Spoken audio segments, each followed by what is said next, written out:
أعوذ بالله من الشيطان الرجيم. بسم الله الرحمن الرحيم. الحمد لله الذي أنزل على عبده الكتاب ولم يجعل له عوجا قيما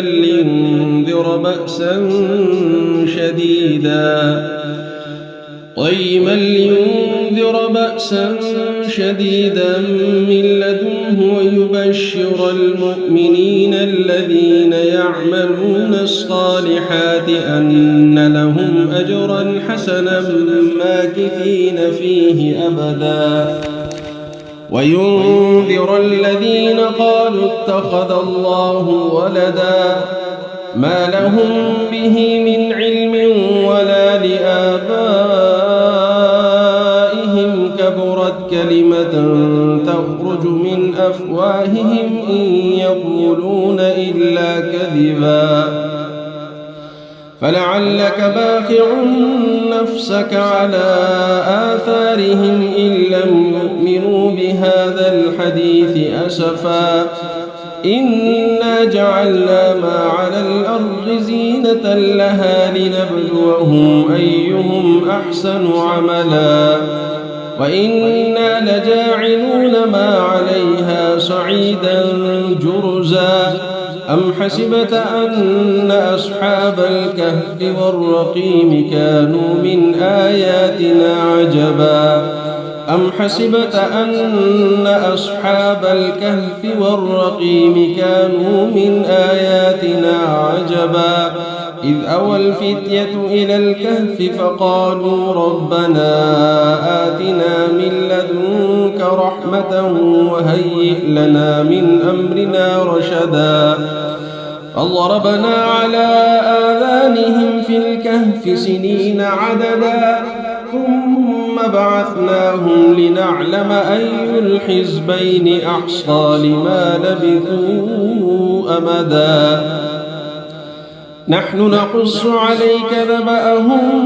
بالحق إنهم فتية آمنوا بربهم وزدناهم هدى وربطنا على قلوبهم إذ قاموا فقالوا ربنا رب السماوات والأرض لن ندعو من دونه إلها لقد قلنا إذا شططا هؤلاء قوم اتخذوا من دونه آلهة لولا يأتون عليهم بسلطان بين فمن أظلم ممن افترى على الله كذبا وإذ اعتزلتموهم وما يعبدون إلا الله فأووا إلى الكهف ينشر لكم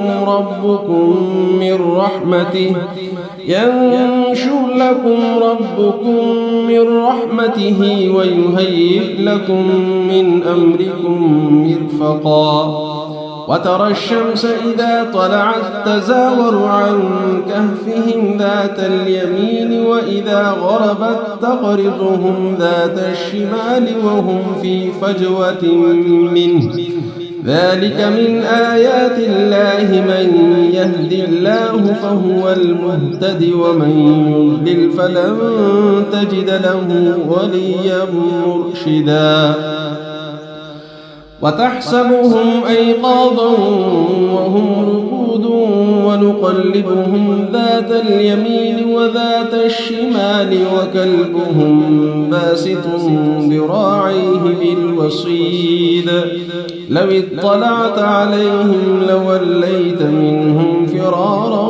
ولملئت منهم رعبا وكذلك بعثناهم ليتساءلوا بينهم قال قائل منهم كم لبثتم قالوا لبثنا يوما أو بعض يوم قالوا ربكم أعلم بما لبثتم فابعثوا أحدكم بورقكم هذه إلى المدينة فلينظر أيها أزكى طعاما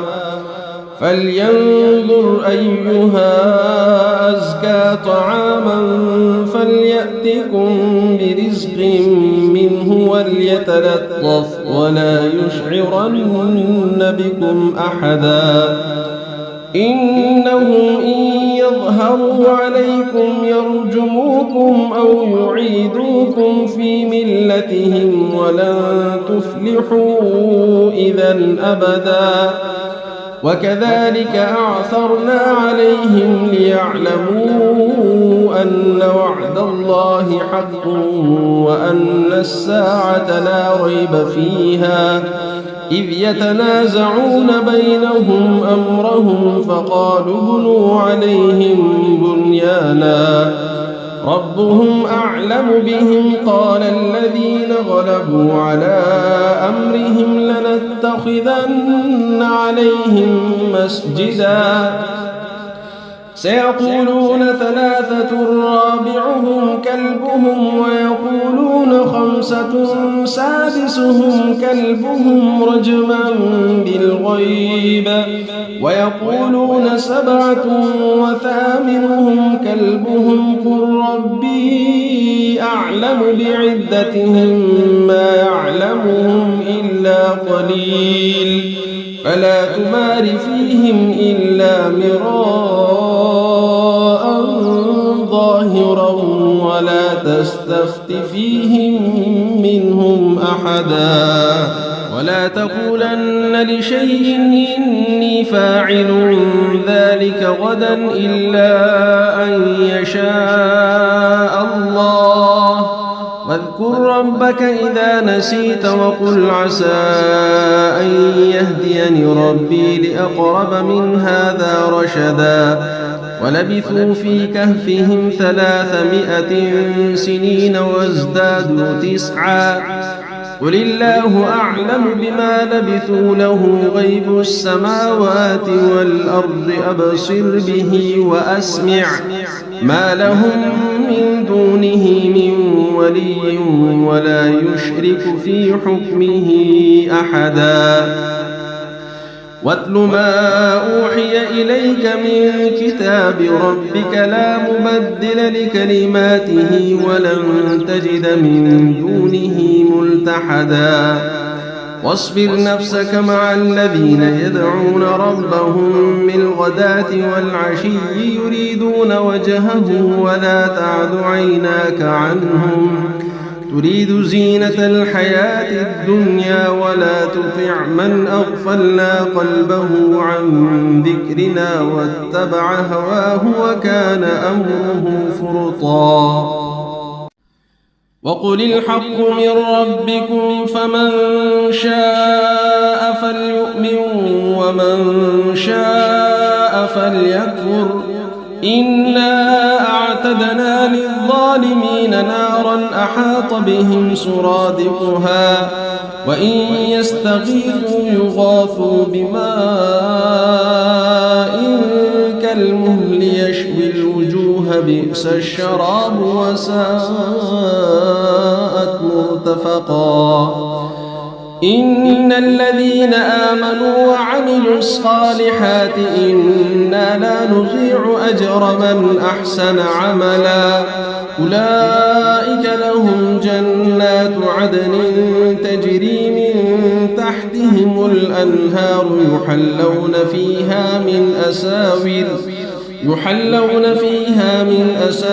من ذهب ويلبسون ثيابا خضرا من سندس واستبرق متكئين فيها على الأرائك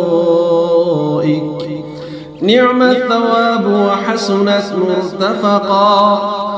واضرب لهم مثل الرجلين جعلنا لأحدهما جنتين من أعناب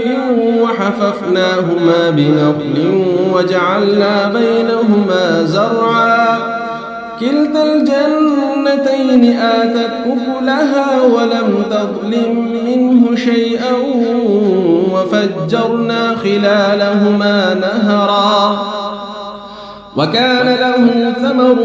فقال لصاحبه وهو يحاوره أنا أكثر منك مالا وأعز نفرا ودخل جنته وهو ظالم لنفسه قال ما أظن أن تبيد هذه أبدا وما أظن الساعة قائمة ولئن رددت إلى ربي لأجدن خيرا منها منقلبا قال له صاحبه وهو يحاوره أكفرت بالذي خلقك من تراب ثم من نطفة ثم سواك رجلا لكن هو الله ربي ولا أشرك بربي أحدا ولولا إذ دخلت جنتك قلت ما شاء الله لا قوة إلا بالله إن ترني أنا أقل منك مالا وولدا فعسى ربي أن يؤتيني خيرا من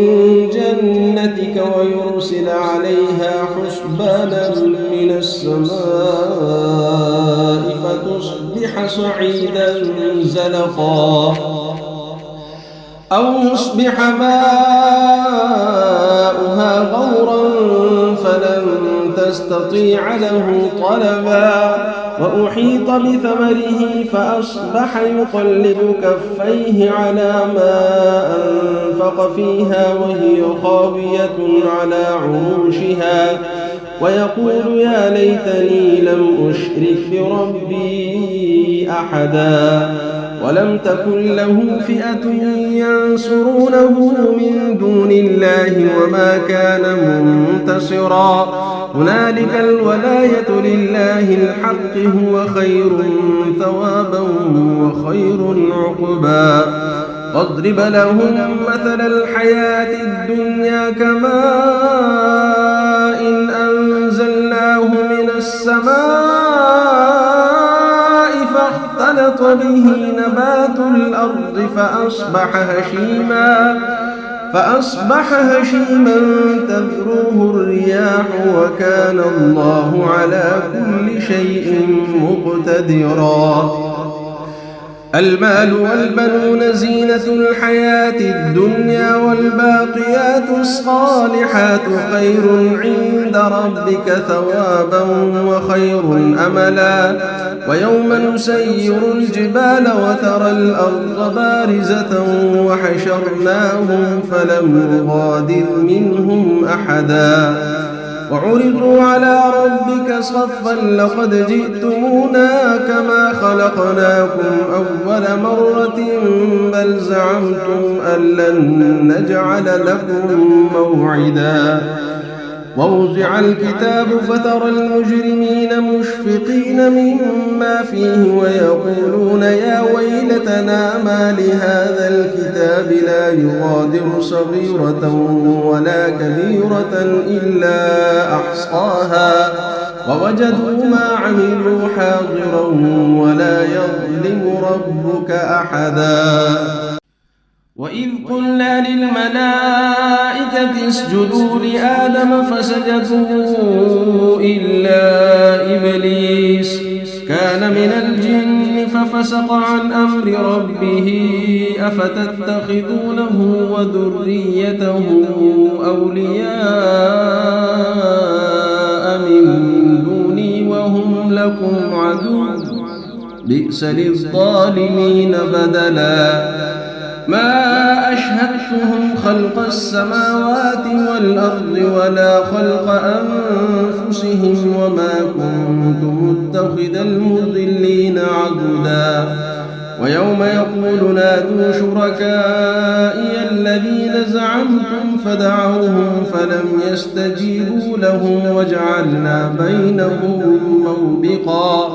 ورأى المجرمون النار فظنوا أنهم واقعوها ولم يجدوا عنها مصرفا ولقد صرفنا في هذا القرآن للناس من كل مثل وكان الإنسان أكثر شيء جدلا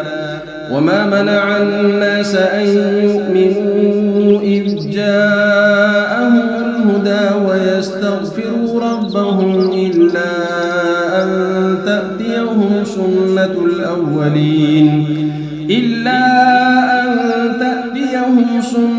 الأولين أو يأتيهم العذاب قبلا وما نرسل المرسلين إلا مبشرين ومنذرين ويجادل الذين كفروا بالباطل ليدحضوا به الحق واتخذوا آياتي وما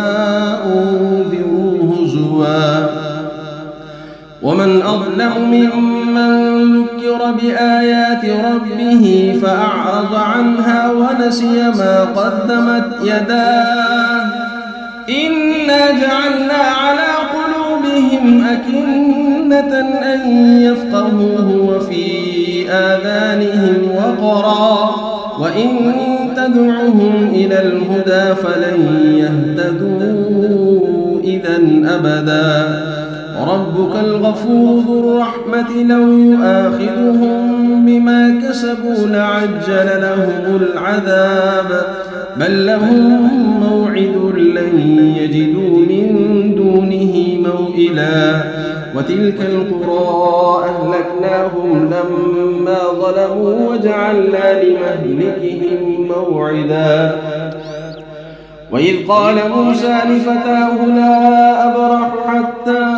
أبلغ مجمع البحرين أو أمضي حقبا فلما بلغا مجمع بينهما نسيا حوتهما فاتخذ سبيله في البحر سربا فلما جاوزا قال لفتاه آتنا غداءنا لقد لقينا من سفرنا هذا نصبا قال أرأيت إذ أوينا إلى الصخرة فإني نسيت الحوت وما أنسانيه إلا الشيطان أن أذكره واتخذ سبيله في البحر عجبا قال ذلك ما كنا نبغي فارتدا على آثارهما قصصا فوجدا عبدا من عبادنا آتيناه رحمة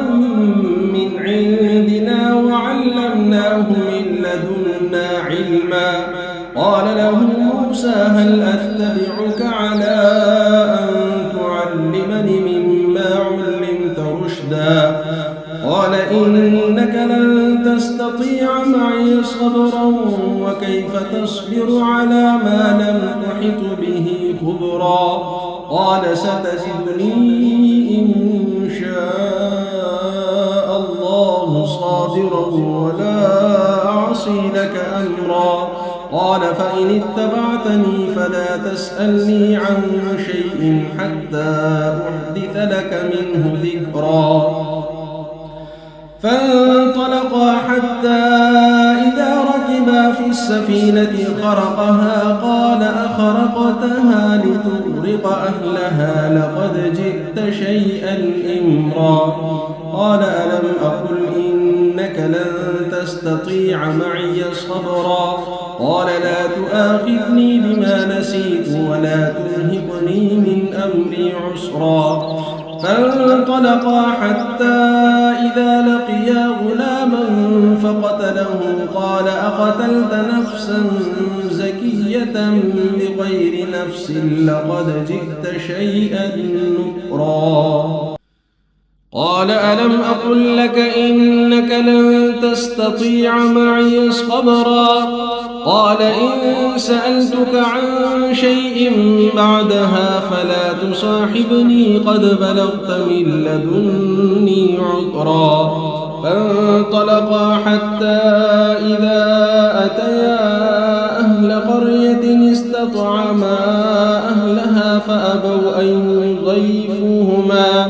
فأبوا أن يضيفوهما فوجدا فيها جدارا يريد أن ينقض فأقامه قال لو شئت لاتخذت عليه أجرا قال هذا فراق بيني وبينك سأنبئك بتأويل ما لم تستطع عليه صبرا أما السفينة فكانت لمساكين يعملون في البحر فأردت أن أعيبها وكان وراءهم ملك يأخذ كل سفينة غصبا وأما الغلام فكان أبواه مؤمنين فخشينا أن يرهقهما طغيانا وكفرا فأردنا أن يبدلهما ربهما خيرا منه زكاة وأقرب رحما وأما الجدار فكان لغلامين يتيمين في المدينة وكان تحته كنز لهما وكان أبوهما صالحا فأراد ربك أن يبلغا أشدهما ويستخرجا كنزهما رحمة من ربك وما فعلته عن أمري ذلك تأويل ما لم تسطع عليه صبرا ويسألونك عن ذي القرنين قل سأتلو عليكم منه ذكرا إنا مكنا له في الأرض وآتيناه من كل شيء سببا فأتبع سببا حتى إذا بلغ مغرب الشمس وجدها تغرب في عين حمئة ووجد عندها قوما قلنا يا ذا القرنين إما أن تعذب وإما أن تتخذ فيهم حسنا قال أما من ظلم فسوف نعذبه ثم يرد إلى ربه فيعذبه عذابا نكرا وأما من آمن وعمل صالحا فله جزاء الحسنى وسنقول له من أمرنا يسرا ثم أتبع سببا حتى إذا بلغ مطلع الشمس وجدها تطلع على قوم لم نجعل لهم من دونها سترا كذلك وقد أحطنا بما لديه خبرا ثم أتبع سببا حتى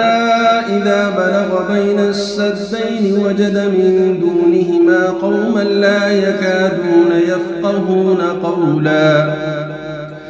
قالوا يا ذا القرنين إن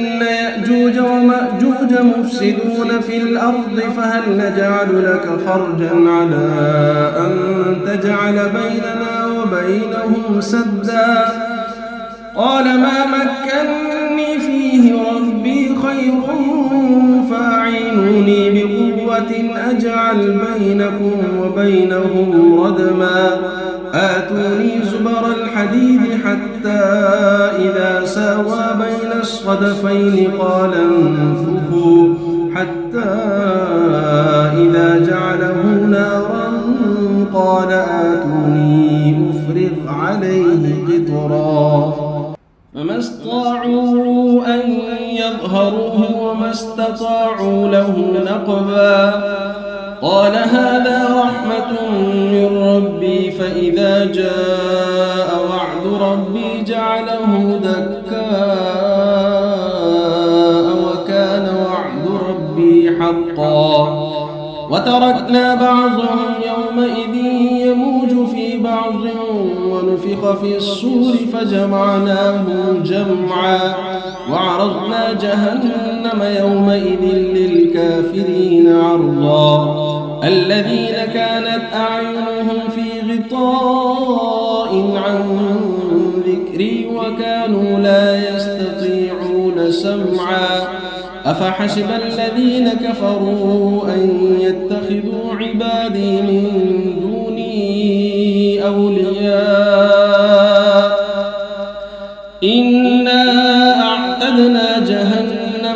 للكافرين نزلا قل هل ننبئكم بالأخسرين أعمالا الذين ضل سعيهم في الحياة الدنيا وهم يحسبون أنهم يحسنون صنعا أولئك الذين كفروا بآيات ربهم ولقائه فحبطت أعمالهم فلا نقيم لهم يوم القيامة وزنا ذلك جزاؤهم جهنم بما كفروا واتخذوا آياتي ورسلي هزوا إن الذين آمنوا وعملوا الصالحات كانت لهم جنات الفردوس نزلا خالدين فيها لا يبغون عنها حولا قل لو كان البحر مدادا لكلمات ربي لنفد البحر قبل أن تنفد كلمات ربي ولو جئنا بمثله مددا قل إنما أنا بشر مثلكم يوحى إلي أنما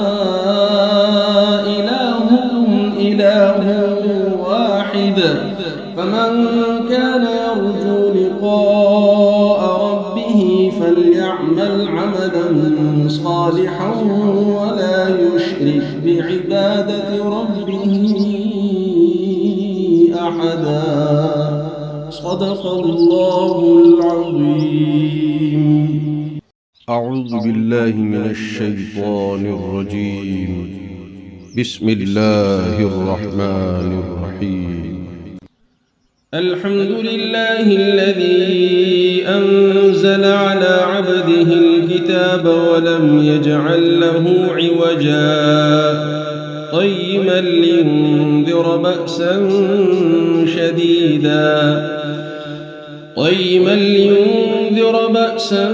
شديدا من لدنه ويبشر المؤمنين الذين يعملون الصالحات أن لهم أجرا حسنا ماكثين فيه أبدا وينذر الذين قالوا اتخذ الله ولدا ما لهم به من علم ولا لآبائهم كبرت كلمة تخرج من أفواههم إن يقولون إلا كذبا فلعلك باخع نفسك على آثارهم إن لم يؤمنوا بهذا الحديث أسفا إنا جعلنا ما على الأرض زينة لها لنبلوهم أيهم أحسن عملا وإنا لجاعلون ما عليها صعيدا جرزا أم حسبت أن أصحاب الكهف والرقيم كانوا من آياتنا عجبا أم حسبت أن أصحاب الكهف والرقيم كانوا من آياتنا عجبا إذ أوى الفتية إلى الكهف فقالوا ربنا آتنا من لدنك رحمة وهيئ لنا من أمرنا رشدا فضربنا على آذانهم في الكهف سنين عددا ثم بعثناهم لنعلم أي الحزبين أحصى لما لبثوا أمدا نحن نقص عليك نبأهم بالحق إنهم فتية آمنوا بربهم وزدناهم هدى وربطنا على قلوبهم إذ قاموا فقالوا ربنا رب السماوات والأرض لن ندعو من دونه إلها لقد قلنا إذا شططا هؤلاء قوم اتخذوا من دونه آلهة لولا يأتون عليهم بسلطان بين فمن أظلم ممن افترى على الله كذبا وإذ اعتزلتموهم وما يعبدون إلا الله فأووا إلى الكهف ينشر لكم ربكم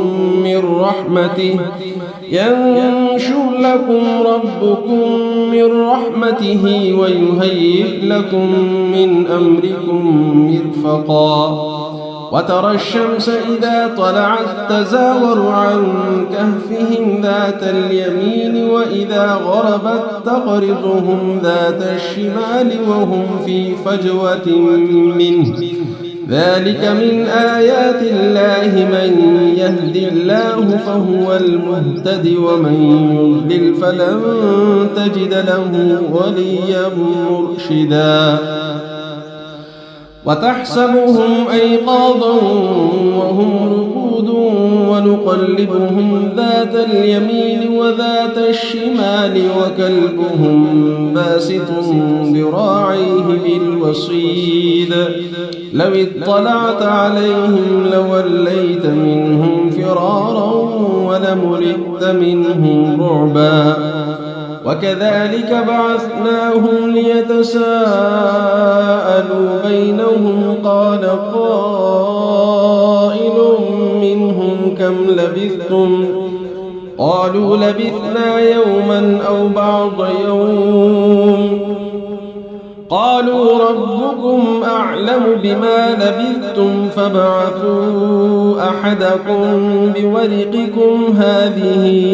إلى المدينة فلينظر أيها أزكى طعاما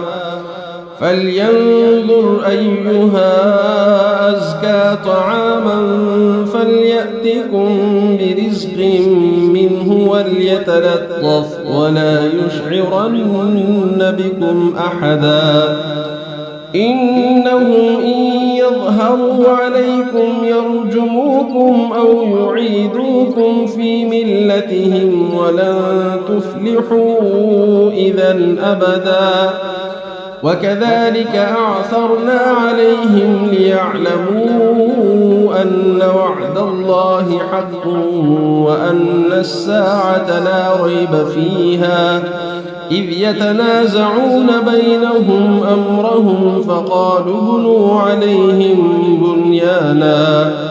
ربهم أعلم بهم قال الذين غلبوا على أمرهم لنتخذن عليهم مسجدا سيقولون ثلاثة رابعهم كلبهم ويقولون خمسة سادسهم كلبهم رجما بالغيب ويقولون سبعة وثامنهم كلبهم قل ربي أعلم بعدتهم ما يعلمهم إلا قليل فلا تمار فيهم إلا مراء ظاهرا ولا تستفت فيهم منهم أحدا ولا تقولن لشيء إني فاعل ذلك غدا إلا أن يشاء الله واذكر ربك إذا نسيت وقل عسى أن يهديني ربي لأقرب من هذا رشدا ولبثوا في كهفهم 300 سنين وازدادوا 9 قل الله أعلم بما لبثوا له غيب السماوات والأرض أبصر به وأسمع ما لهم من دونه من ولي ولا يشرك في حكمه أحدا واتل ما أوحي إليك من كتاب ربك لا مبدل لكلماته ولن تجد من دونه ملتحدا واصبر نفسك مع الذين يدعون ربهم بالغداة والعشي يريدون وجهه ولا تعد عيناك عنهم تريد زينة الحياة الدنيا ولا تطع من أغفلنا قلبه عن ذكرنا واتبع هواه وكان أمره فرطا وقل الحق من ربكم فمن شاء فليؤمن ومن شاء فليكفر إنا أعتدنا للظالمين نارا أحاط بهم سرادقها وإن يستغيثوا يغاثوا بماء كالمهل يشوي الوجوه بئس الشراب وساءت مرتفقا إن الذين آمنوا وعملوا الصالحات إنا لا نضيع أجر من أحسن عملا أولئك لهم جنات عدن تجري من تحتهم الأنهار يحلون فيها من أساور من ذهب ويلبسون ثيابا خضرا من سندس واستبرق متكئين فيها على الأرائك نعم الثواب وحسنت مرتفقا واضرب لهم مثل الرجلين جعلنا لأحدهما جنتين من أعناب وحففناهما بنخل وجعلنا بينهما زرعا كلتا الجنتين آتت أكلها ولم تظلم منه شيئا وفجرنا خلالهما نهرا وكان له ثمر فقال لصاحبه وهو يحاوره أنا أكثر منك مالا وأعز نفرا ودخل جنته وهو ظالم لنفسه قال ما أظن أن تبيد هذه أبدا وما أظن الساعة قائمة ولئن رددت إلى ربي لأجدن خيرا منها منقلبا قال له صاحبه وهو يحاوره أكفرت بالذي خلقك من تراب ثم من نطفة ثم سواك رجلا لكن هو الله ربي ولا أشرك بربي أحدا ولولا إذ دخلت جنتك قلت ما شاء الله لا قوة إلا بالله إن ترني أنا أقل منك مالا وولدا فعسى ربي أن يؤتيني خيرا من جنتك ويرسل عليها حسبانا من السماء فتصبح صعيدا زلقا أو يصبح ماؤها غورا فلن تستطيع له طلبا وأحيط بثمره فأصبح يقلب كفيه على ما أنفق فيها وهي خاوية على عروشها ويقول يا ليتني لم أشرك بربي أحدا ولم تكن له فئة ينصرونه من دون الله وما كان منتصرا هنالك الولاية لله الحق هو خير ثوابا وخير عقبا واضرب لهم مثل الحياة الدنيا كماء إن أنزلناه من السماء فاختلط به نبات الأرض فأصبح هشيما تذروه الرياح وكان الله على كل شيء مقتدرا المال والبنون زينة الحياة الدنيا والباقيات الصالحات خير عند ربك ثوابا وخير أملا ويوم نسير الجبال وترى الأرض بارزة وحشرناهم فلم نغادر منهم أحدا وعرضوا على ربك صفا لقد جئتمونا كما خلقناكم أول مرة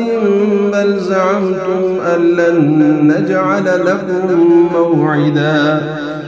ووضع الكتاب فترى المجرمين مشفقين مما فيه ويقولون يا ويلتنا ما لهذا الكتاب لا يغادر صغيرة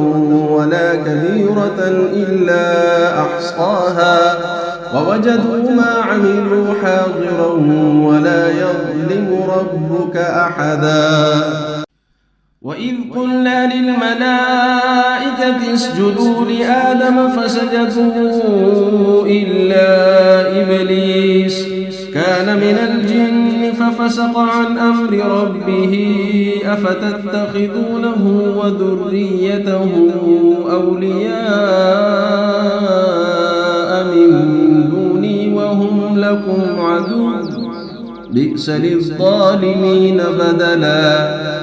ما أشهدتهم خلق السماوات والأرض ولا خلق أنفسهم وما كنت متخذ المضلين عضدا ويوم يقول نادوا شركائي الذين زعمتم فدعوهم فلم يستجيبوا لهم وجعلنا بينهم موبقا ورأى المجرمون النار فظنوا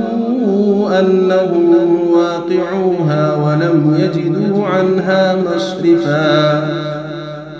ولقد صرفنا في هذا القرآن للناس من كل مثل وكان الإنسان أكثر شيء جدلا وما منع الناس أن يؤمنوا إذ جاءهم الهدى ويستغفروا ربهم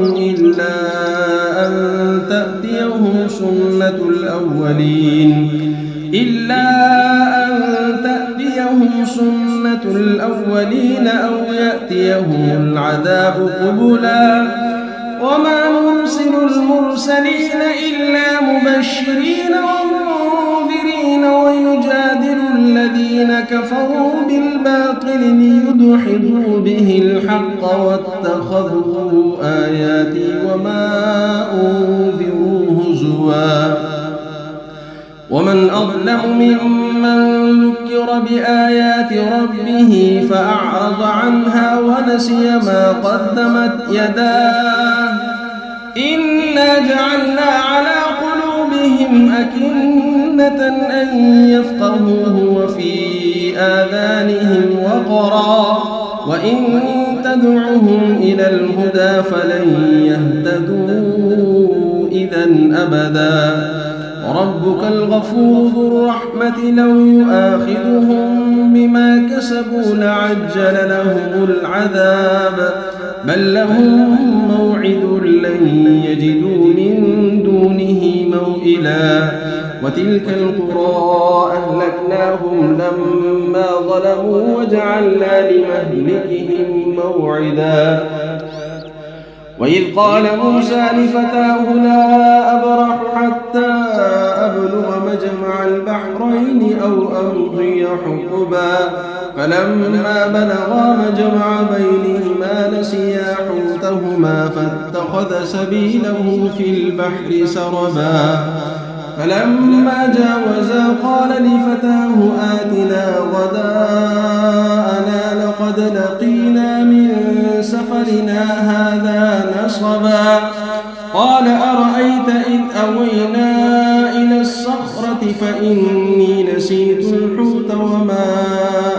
أنسانيه إلا الشيطان أن أذكره واتخذ سبيله في البحر عجبا قال ذلك ما كنا نبغي فارتدا على آثارهما قصصا فوجدا عبدا من عبادنا آتيناه رحمة من عندنا وعلمناه من لدنا علما قال له موسى هل أتبعك على أن تعلمني مما علمت رشدا قال إنك لن تستطيع معي صبرا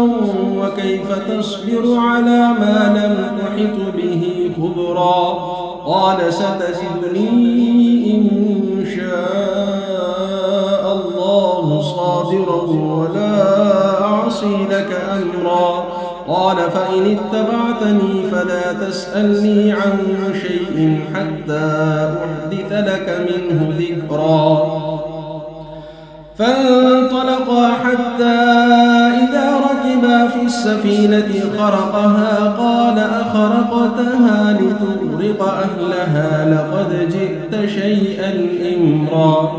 قال ألم أقل إنك لن تستطيع معي صبرا قال لا تؤاخذني بما نسيت ولا ترهقني من أمري عسرا فانطلقا حتى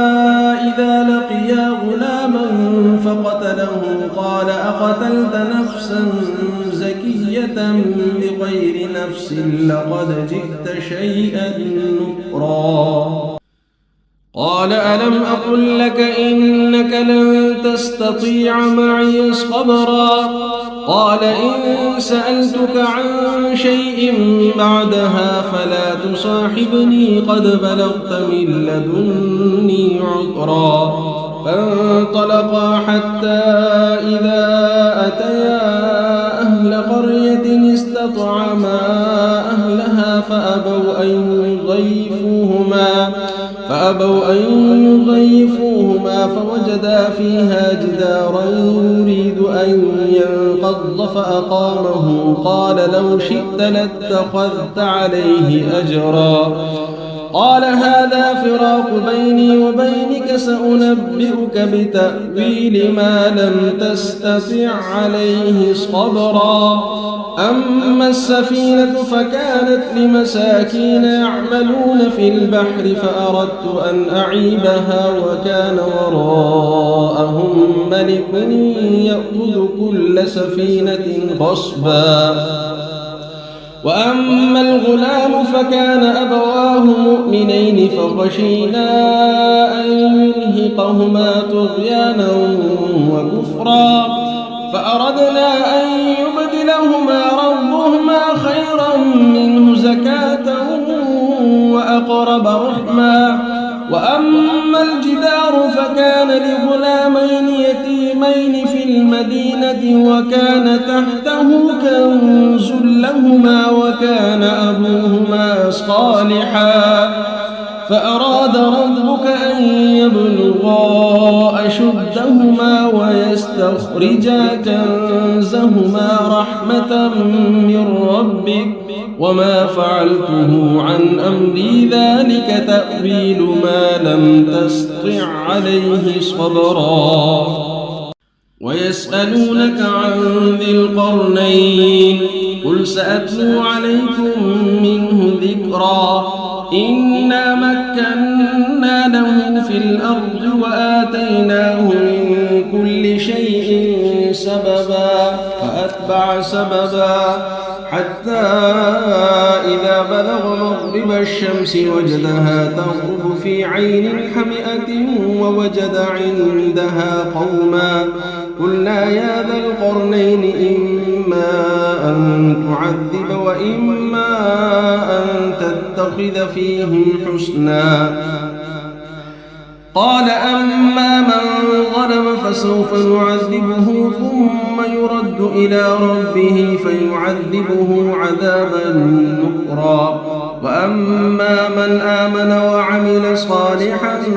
فله جزاء الحسنى وسنقول له من أمرنا يسرا ثم أتبع سببا حتى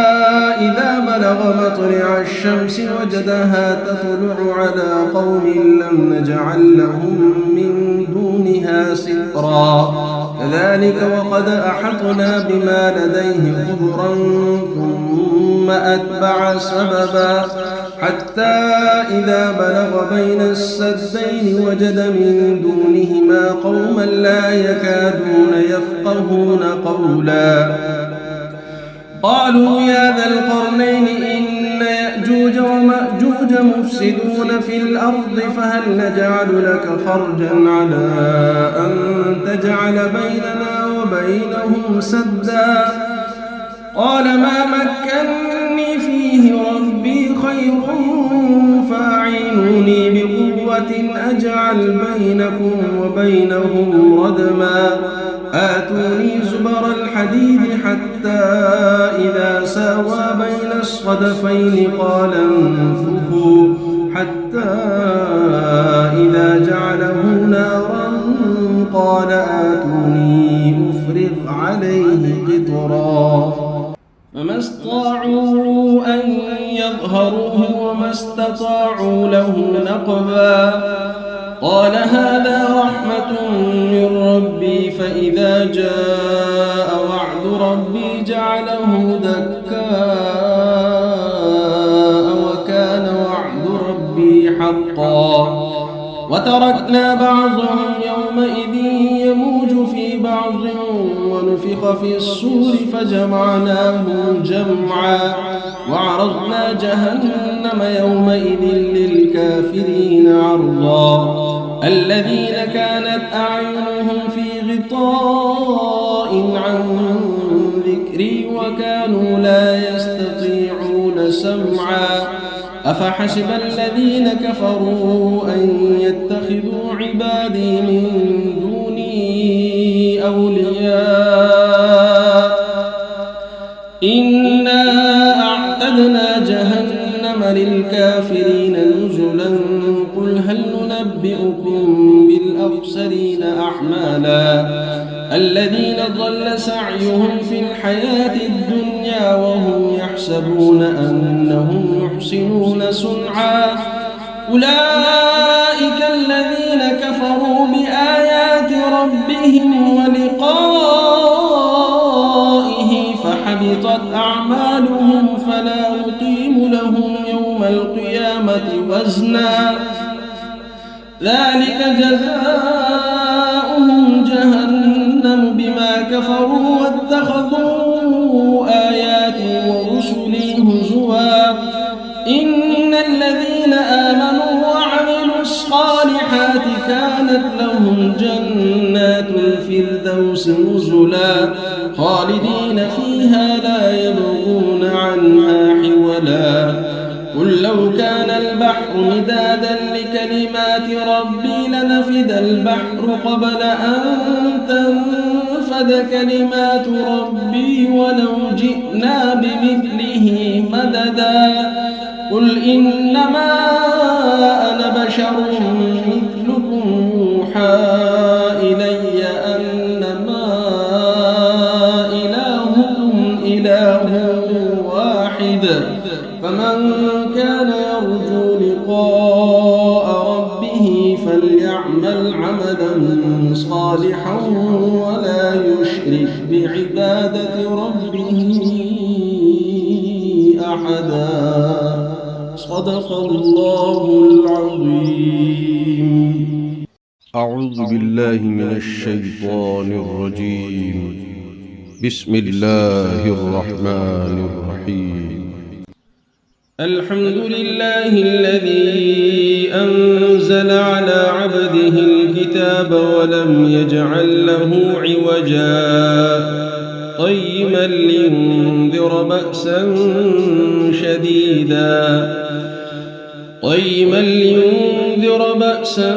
شديدا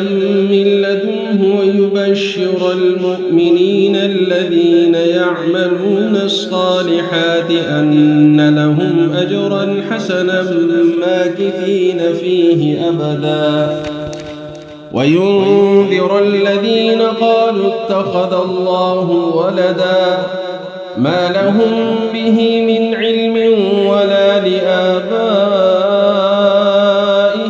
كبرت كلمة تخرج من أفواههم إن يقولون إلا كذبا فلعلك باخع نفسك على آثارهم إن لم يؤمنوا بهذا الحديث أسفا إنا إنا جعلنا ما على الأرض زينة لها لنبلوهم أيهم أحسن عملا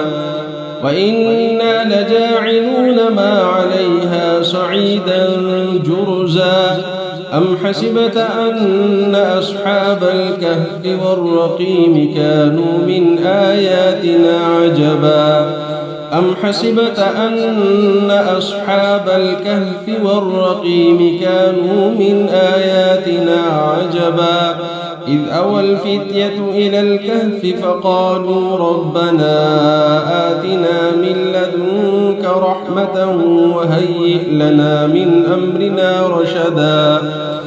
فضربنا على آذانهم في الكهف سنين عددا ثم بعثناهم لنعلم أي الحزبين أحصى لما لبثوا أمدا نحن نقص عليك نبأهم بالحق إنهم فتية آمنوا بربهم وزدناهم هدى وربطنا على قلوبهم إذ قاموا فقالوا ربنا رب السماوات والأرض لن ندعو من دونه إلها لقد قلنا إذا شططا هؤلاء قوم اتخذوا من دونه آلهة لولا يأتون عليهم بسلطان بين فمن أظلم ممن افترى على الله كذبا وإذ اعتزلتموهم وما يعبدون إلا الله فأووا إلى الكهف ينشر لكم ربكم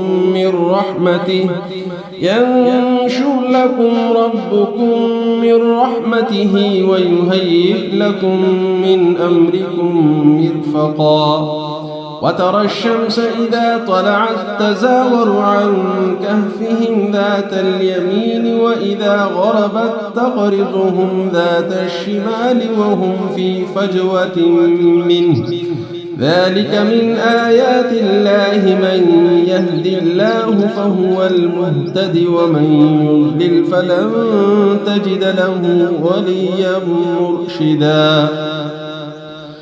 وتحسبهم أيقاظا وهم رقود ونقلبهم ذات اليمين وذات الشمال وكلبهم باسط ذراعيه بالوصيد لو اطلعت عليهم لوليت منهم فرارا ولملئت منهم رعبا وكذلك بعثناهم ليتساءلوا بينهم قال قائل منهم كم لبثتم قالوا لبثنا يوما أو بعض يوم قالوا ربكم أعلم بما لبثتم فابعثوا أحدكم بورقكم هذه إلى المدينة فلينظر أيها أزكى طعاما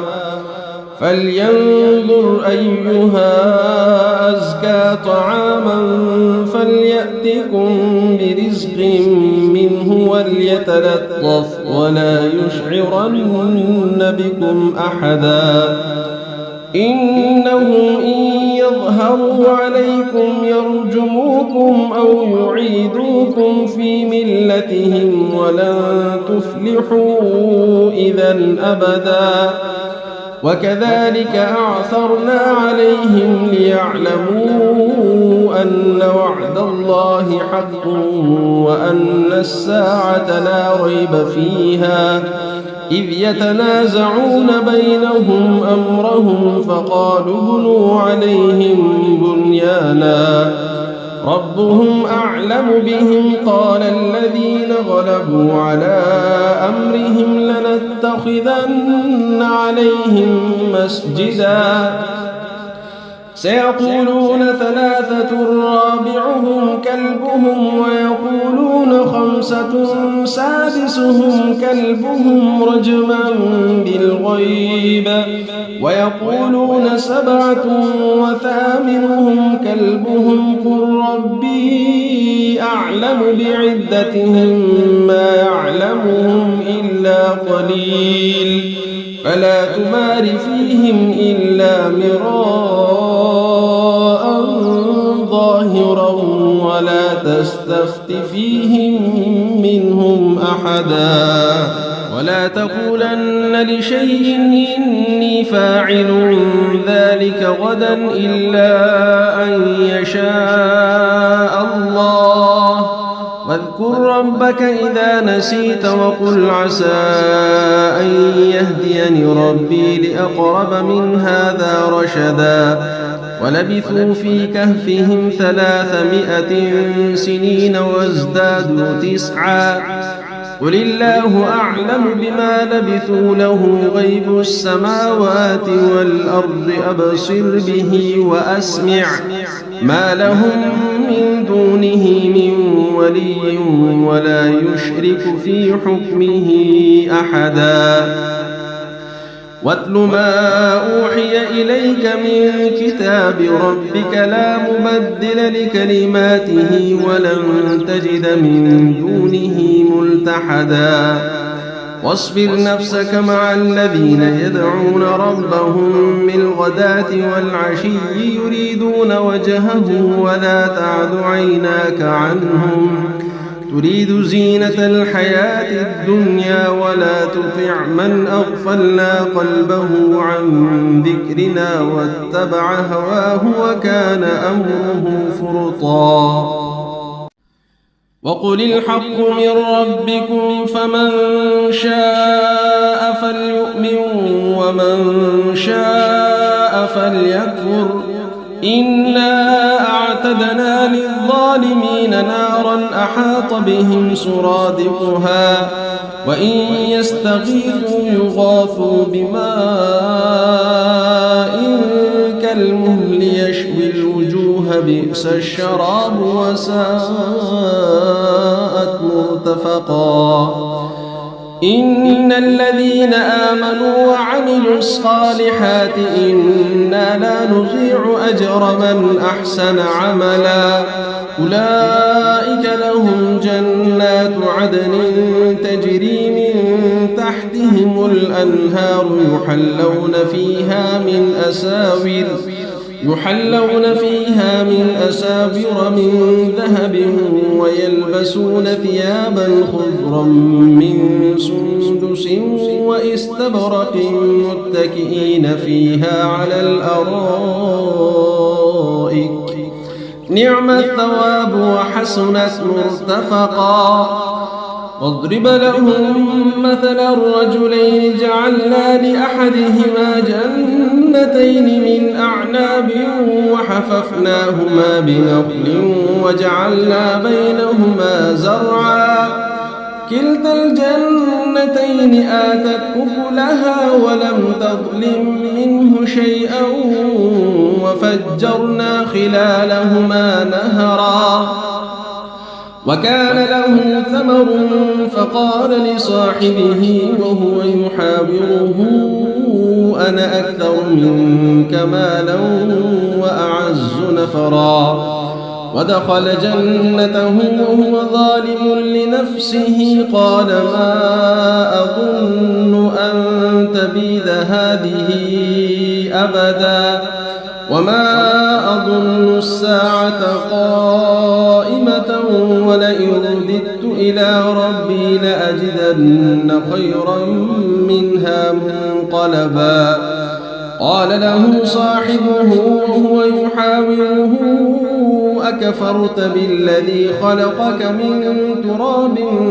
ثم من نطفة ثم سواك رجلا لكن هو الله ربي ولا أشرك بربي أحدا ولولا إذ دخلت جنتك قلت ما شاء الله لا قوة إلا بالله إن ترني أنا أقل منك مالا وولدا فعسى ربي أن يؤتيني خيرا من جنتك ويرسل عليها حسبانا من السماء فتصبح صعيدا زلقا أو يصبح ماؤها غورا فلن تستطيع له طلبا وأحيط بثمره فأصبح يقلب كفيه على ما أنفق فيها وهي خاوية على عروشها ويقول يا ليتني لم أشرك بربي أحدا ولم تكن له فئة ينصرونه من دون الله وما كان منتصرا هنالك الولاية لله الحق هو خير ثوابا وخير عقبا واضرب لهم مثل الحياة الدنيا كماء إن أنزلناه من السماء فاختلط به نبات الأرض فأصبح هشيما تذروه الرياح وكان الله على كل شيء مقتدرا المال والبنون زينة الحياة الدنيا والباقيات الصالحات خير عند ربك ثوابا وخير أملا ويوم نسير الجبال وترى الأرض بارزة وحشرناهم فلم نغادر منهم أحدا وعرضوا على ربك صفا لقد جئتمونا كما خلقناكم أول مرة بل زعمتم أن لن نجعل لكم موعدا ووضع الكتاب فترى المجرمين مشفقين مما فيه ويقولون يا ويلتنا ما لهذا الكتاب لا يغادر صغيرة ولا كبيرة إلا أحصاها ووجدوا ما عملوا حاضرا ولا يظلم ربك أحدا وإذ قلنا للملائكة اسجدوا لآدم فسجدوا إلا إبليس كان من الجن ففسق عن أمر ربه أفتتخذونه وذريته أولياء من دوني وهم لكم عدو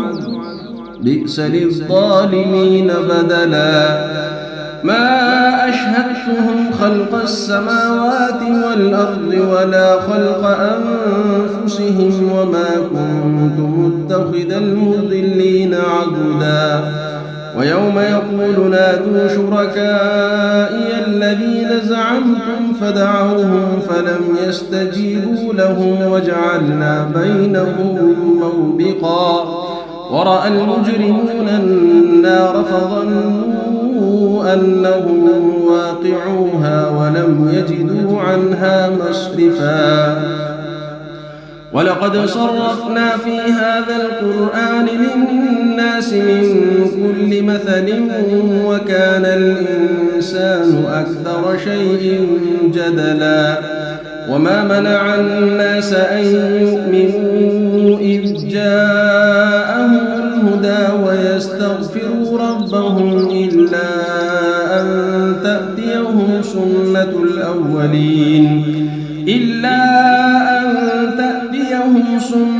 الأولين أو يأتيهم العذاب قبلا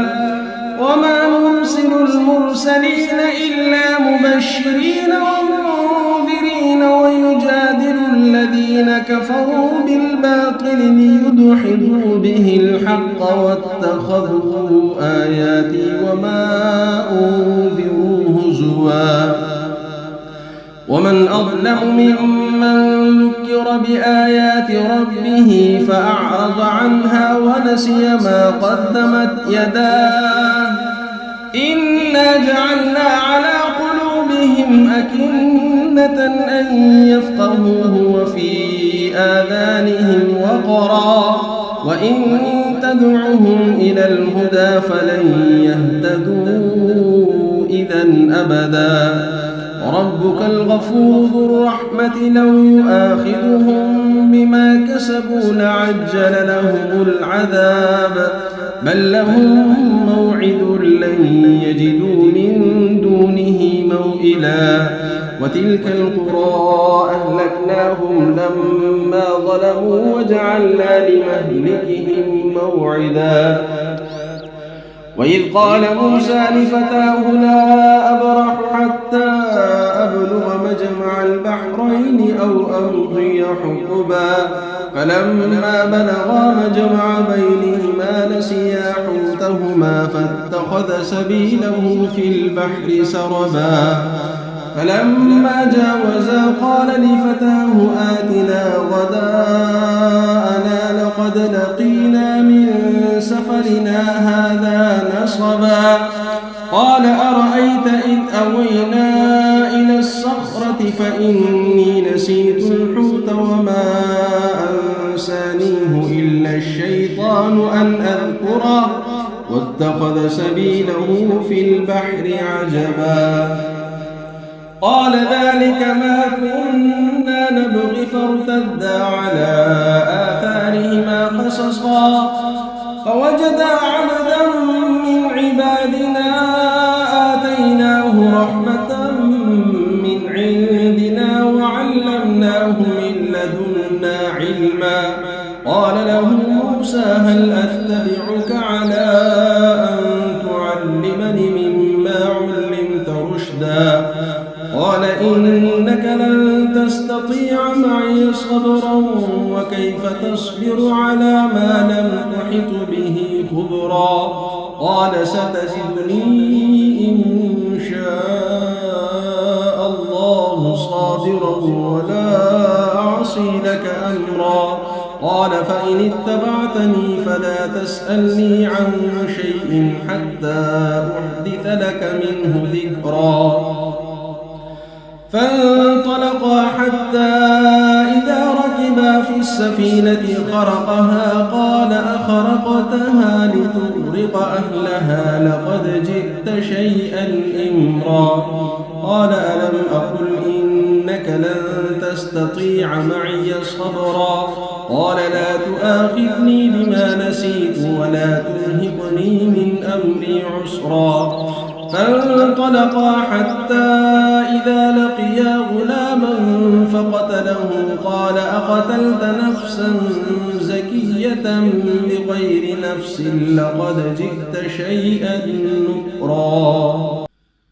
قال ألم أقل لك إنك لن تستطيع معي صبرا قال إن سألتك عن شيء بعدها فلا تصاحبني قد بلغت من لدني عذرا فانطلقا حتى إذا أتيا أهل قرية استطعما أهلها فأبوا أن يضيفوهما فوجدا فيها جدارا يريد أن ينقض فأقامه قال لو شئت لاتخذت عليه أجرا قال هذا فراق بيني وبينك سأنبئك بتأويل ما لم تستطع عليه صبرا أما السفينة فكانت لمساكين يعملون في البحر فأردت أن أعيبها وكان وراءهم ملك يأخذ كل سفينة غصبا وأما الغلام فكان أبواه مؤمنين فخشينا أن يرهقهما طغيانا وكفرا فأردنا أن يبدلهما ربهما خيرا منه زكاة وأقرب رحما وأما الجدار فكان لغلامين يتيمين في المدينة وكان تحته كنز لهما وكان أبوهما صالحا فأراد ربك أن يبلغا أشدهما ويستخرجا كنزهما رحمة من ربك وما فعلته عن أمري ذلك تأويل ما لم تسطع عليه صبرا ويسألونك عن ذي القرنين قل سأتلو عليكم منه ذكرا إنا مكنا له في الأرض وآتيناه من كل شيء سببا فأتبع سببا حتى إذا بلغ مغرب الشمس وجدها تغرب في عين حمئة ووجد عندها قوما قلنا يا ذا القرنين إما أن تعذب وإما أن تتخذ فيهم حسنا قال أما من ظلم فسوف نعذبه ثم يرد إلى ربه فيعذبه عذابا نكرا وأما من آمن وعمل صالحا فله جزاء الحسنى وسنقول له من أمرنا يسرا ثم أتبع سببا حتى إذا بلغ مطلع الشمس وجدها تطلع على قوم لم نجعل لهم من دونها سترا كذلك وقد أحطنا بما لديه خبرا ثم أتبع سببا حتى إذا بلغ بين السدين وجد من دونهما قوما لا يكادون يفقهون قولا قالوا يا ذا القرنين إن يأجوج ومأجوج مفسدون في الأرض فهل نجعل لك خرجا على أن تجعل بيننا وبينهم سدا قال ما مكني فيه ربي خير فأعينوني بقوة أجعل بينكم وبينهم ردما آتوني زبر الحديد حتى إذا ساوى بين الصدفين قال انفخوا حتى إذا جعله نارا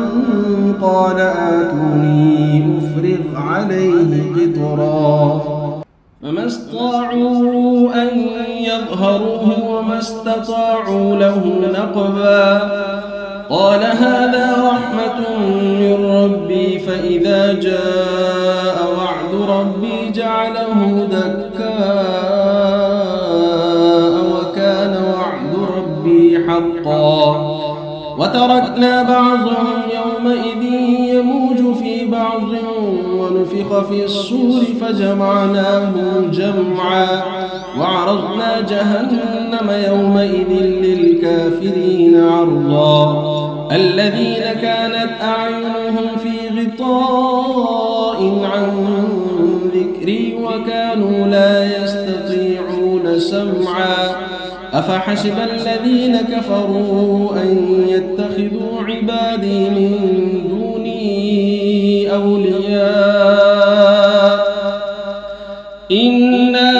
أعتدنا جهنم للكافرين نزلا قل هل ننبئكم بالأخسرين أعمالا الذين ضل سعيهم في الحياة الدنيا وهم يحسبون أنهم يحسنون صنعا أولئك الذين كفروا بآيات ربهم ولقائه فحبطت أعمالهم فلا نقيم لهم يوم القيامة وزنا ذلك جزاؤهم جهنم بما كفروا واتخذوا آياتي ورسلي هزوا إن الذين آمنوا وعملوا الصالحات كانت لهم جنات الفردوس نزلا خالدين فيها لا يبغون عنها حولا قل لو كان البحر مدادا لكلمات ربي لنفد البحر قبل أن تنفد كلمات ربي ولو جئنا بمثله مددا قل إنما أنا بشر مثلكم يوحى إلي أنما إلهكم إله واحد فمن كان يرجو لقاء ربه فليعمل عملا صالحا ولا يشرك بعبادة ربه أحدا. صدق الله العظيم. أعوذ بالله من الشيطان الرجيم. بسم الله الرحمن الرحيم. الحمد لله الذي أنزل على عبده الكتاب ولم يجعل له عوجا قيما لينذر بأسا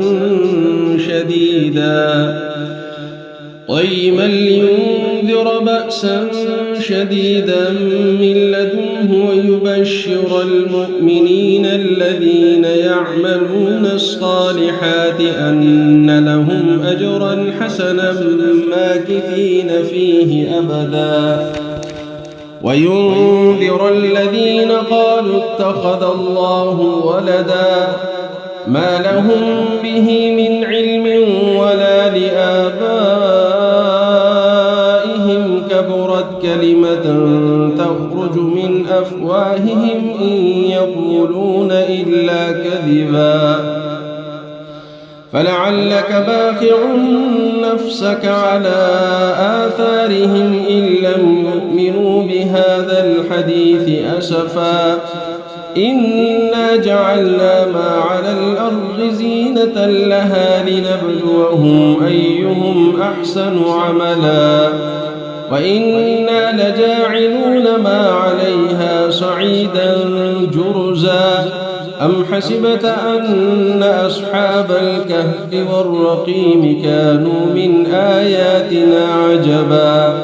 أم حسبت أن أصحاب الكهف والرقيم كانوا من آياتنا عجبا إذ أوى الفتية إلى الكهف فقالوا ربنا آتنا من لدنك رحمة وهيئ لنا من أمرنا رشدا فضربنا على آذانهم في الكهف سنين عددا ثم بعثناهم لنعلم أي الحزبين أحصى لما لبثوا أمدا نحن نقص عليك نبأهم بالحق إنهم فتية آمنوا بربهم وزدناهم هدى وربطنا على قلوبهم إذ قاموا فقالوا ربنا رب السماوات والأرض لن ندعو من دونه إلها لقد قلنا إذا شططا هؤلاء قوم اتخذوا من دونه آلهة لولا يأتون عليهم بسلطان بين فمن أظلم ممن افترى على الله كذبا وإذ اعتزلتموهم وما يعبدون إلا الله فأووا إلى الكهف ينشر لكم ربكم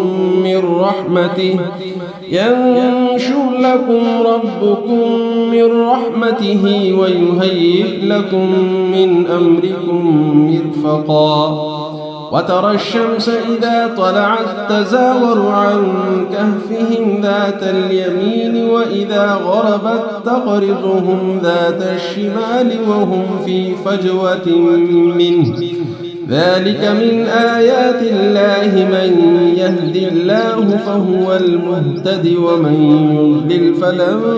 تجد له وليا مرشدا وتحسبهم أيقاظا وهم رقود ونقلبهم ذات اليمين وذات الشمال وكلبهم باسط ذراعيه بالوصيد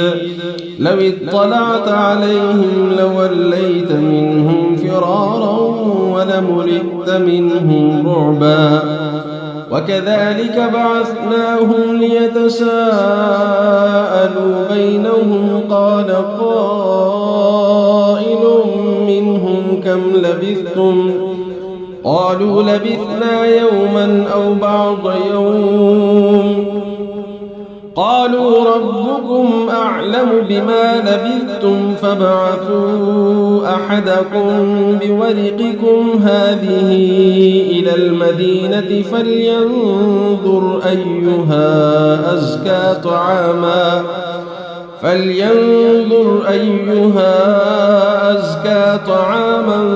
فليأتكم برزق منه وليتلطف ولا يشعرن بكم أحدا إنهم إن يظهروا عليكم يرجموكم أو يعيدوكم في ملتهم ولن تفلحوا إذا أبدا وكذلك أعثرنا عليهم ليعلموا أن وعد الله حق وأن الساعة لا ريب فيها إذ يتنازعون بينهم أمرهم فقالوا ابنوا عليهم بنيانا ربهم أعلم بهم قال الذين غلبوا على أمرهم لنتخذن عليهم مسجدا سيقولون ثلاثة رابعهم كلبهم ويقولون خمسة سادسهم كلبهم رجما بالغيب ويقولون سبعة وثامنهم كلبهم قل ربي أعلم بعدتهم ما يعلمهم إلا قليل فلا تمار فيهم إلا مراء ظاهرا ولا تستفت فيهم منهم أحدا ولا تقولن لشيء إني فاعل ذلك غدا إلا أن يشاء الله واذكر ربك إذا نسيت وقل عسى أن يهديني ربي لأقرب من هذا رشدا ولبثوا في كهفهم 300 سنين وازدادوا 9 قل الله أعلم بما لبثوا له غيب السماوات والأرض أبصر به وأسمع ما لهم من دونه من ولي ولا يشرك في حكمه أحدا واتل ما أوحي إليك من كتاب ربك لا مبدل لكلماته ولن تجد من دونه ملتحدا واصبر نفسك مع الذين يدعون ربهم بالغداة والعشي يريدون وجهه ولا تعد عيناك عنهم تريد زينة الحياة الدنيا ولا تطع من أغفلنا قلبه عن ذكرنا واتبع هواه وكان أمره فرطا وقل الحق من ربكم فمن شاء فليؤمن ومن شاء فليكفر إنا أعتدنا للظالمين نارا أحاط بهم سرادقها وإن يستغيثوا يغاثوا بماء كالمهل يشوي الوجوه بئس الشراب وساءت مرتفقا إن الذين آمنوا وعملوا الصالحات إنا لا نضيع أجر من أحسن عملا أولئك لهم جنات عدن تجري من تحتهم الأنهار يحلون فيها من يحلون فيها من أساور من ذهب ويلبسون ثيابا خضرا من سندس واستبرق متكئين فيها على الأرائك نعم الثواب وحسنت مرتفقا واضرب لهم مثل الرجلين جعلنا لأحدهما جنتين من أعناب وحففناهما بنخل وجعلنا بينهما زرعا كلتا الجنتين آتت أكلها ولم تظلم منه شيئا وفجرنا خلالهما نهرا وكان له ثمر فقال لصاحبه وهو يحاوره أنا أكثر منك مالا وأعز نفرا ودخل جنته وهو ظالم لنفسه قال ما أظن أن تبيد هذه أبدا وما أظن الساعة قائمة ولئن رددت إلى ربي لأجدن خيرا منها منقلبا قال له صاحبه وهو يحاوره أكفرت بالذي خلقك من تراب ثم من نطفة ثم سواك رجلا لكن هو الله ربي ولا أشرك بربي أحدا ولولا إذ دخلت جنتك قلت ما شاء الله لا قوة إلا بالله إن ترني أنا أقل منك مالا وولدا فعسى ربي أن يؤتيني خيرا من جنتك ويرسل عليها حسبانا من السماء فتصبح صعيدا زلقا أو يصبح ماؤها غورا فلن تستطيع له طلبا وأحيط بثمره فأصبح يقلب كفيه على ما أنفق فيها وهي خاوية على عروشها ويقول يا ليتني لم أشرك بربي أحدا ولم تكن له فئة ينصرونه من دون الله وما كان منتصرا هنالك الولاية لله الحق هو خير ثوابا وخير عقبا واضرب لهم مثل الحياة الدنيا كماء إن أنزلناه من السماء فاختلط به نبات الأرض فأصبح هشيما تذروه الرياح وكان الله على كل شيء مقتدرا المال والبنون زينة الحياة الدنيا والباقيات الصالحات خير عند ربك ثوابا وخير أملا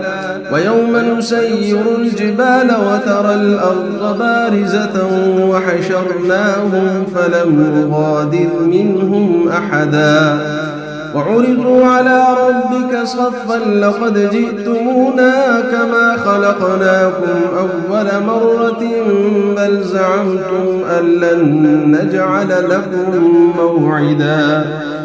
ووضع الكتاب فترى المجرمين مشفقين مما فيه ويقولون يا ويلتنا ما لهذا الكتاب لا يغادر صغيرة ولا كبيرة إلا أحصاها ووجدوا ما عملوا حاضرا ولا يظلم ربك أحدا وإذ قلنا للملائكة اسجدوا لآدم فسجدوا إلا إبليس كان من الجن ففسق عن أمر ربه أفتتخذونه وذريته أولياء من دوني وهم لكم عدو بئس للظالمين بدلا ما أشهدتهم خلق السماوات والأرض ولا خلق أنفسهم وما كنت متخذ المضلين عضدا ويوم يقول نادوا شركائي الذين زعمتم فدعوهم فلم يستجيبوا لهم وجعلنا بينهم موبقا ورأى المجرمون النار فظنوا أنهم واقعوها ولم يجدوا عنها مصرفا ولقد صرفنا في هذا القرآن للناس من كل مثل وكان الإنسان أكثر شيء جدلا وما منع الناس أن يؤمنوا إذ جاءهم الهدى ويستغفروا ربهم إلا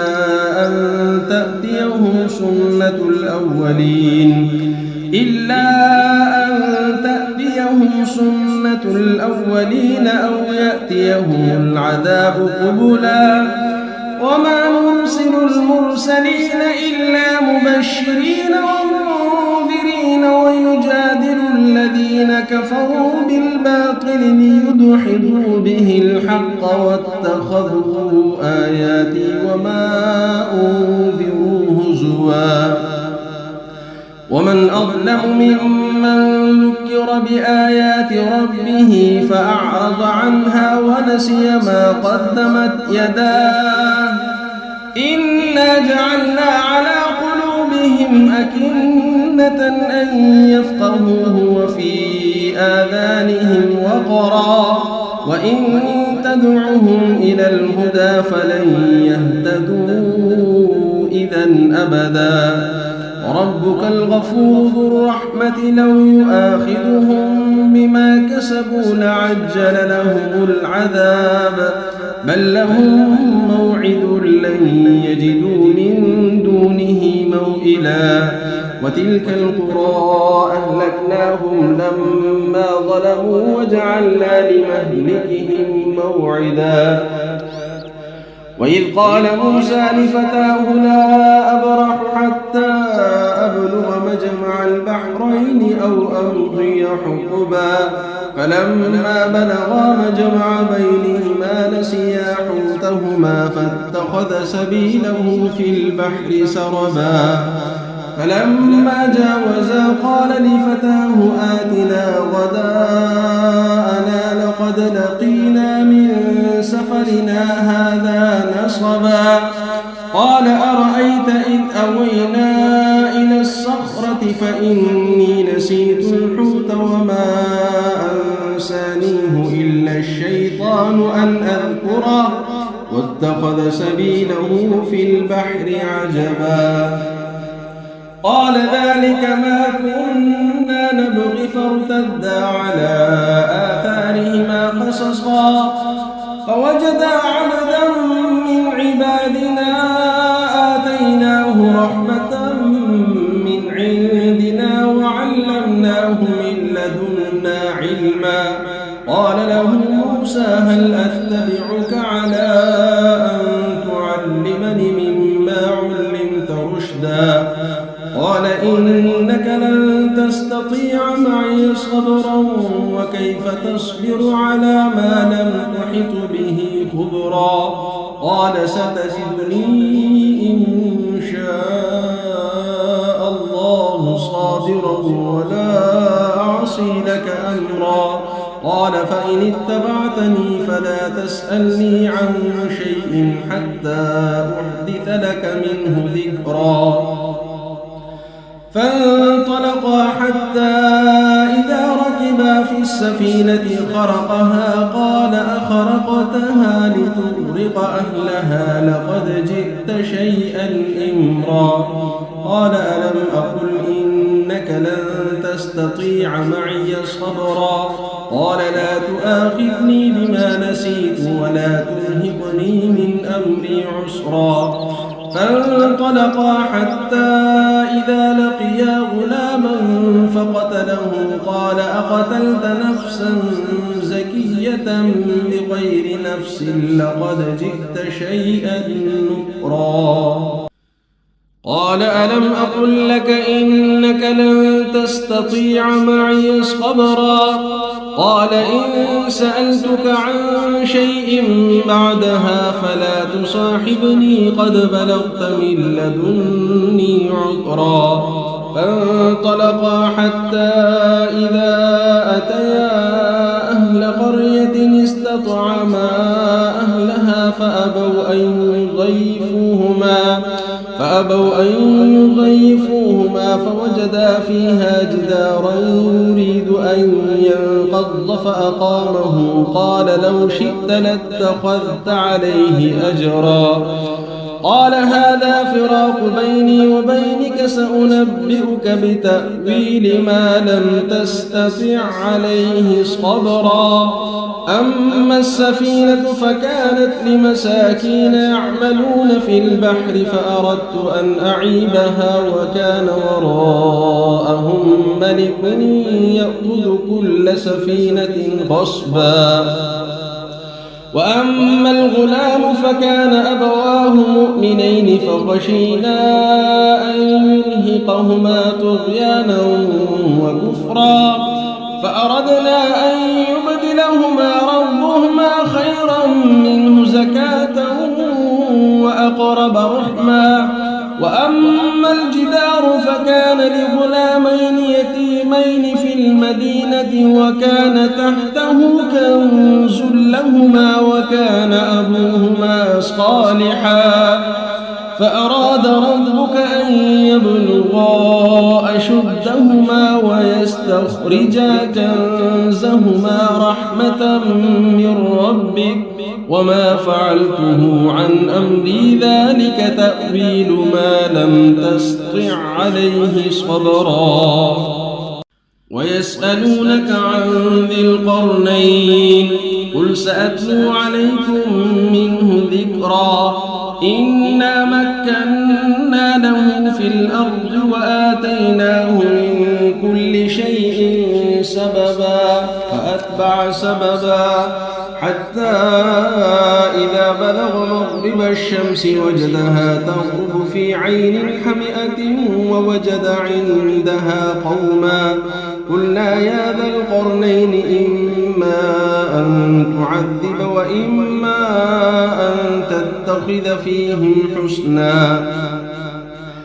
قال أما من ظلم فسوف نعذبه ثم يرد إلى ربه فيعذبه عذابا نكرا وأما من آمن وعمل صالحا فله جزاء الحسنى وسنقول له من أمرنا يسرا ثم أتبع سببا حتى إذا بلغ مطلع الشمس وجدها تطلع على قوم لم نجعل لهم من دونها سترا كذلك وقد أحطنا بما لديه خبرا ثم أتبع سببا حتى إذا بلغ بين السدين وجد من دونهما قوما لا يكادون يفقهون قولا قالوا يا ذا القرنين إن يأجوج ومأجوج مفسدون في الأرض فهل نجعل لك خرجا على أن تجعل بيننا وبينهم سدا قال ما مكنني فيه ربي خير فأعينوني بقوة أجعل بينكم وبينهم ردما آتوني زبر الحديد حتى إذا ساوى بين الصدفين قال انفخوا حتى إذا جعله نارا قال آتوني أفرغ عليه قطرا فما استطاعوا أن يظهروه وما وما استطاعوا له نقبا قال هذا رحمة من ربي فإذا جاء وعد ربي جعله دكاء وكان وعد ربي حقا وتركنا بعضهم يومئذ يموج في بعض ونفخ في الصور فجمعناهم جمعا وعرضنا جهنم يومئذ للكافرين عرضا الذين كانت أعينهم في غطاء عن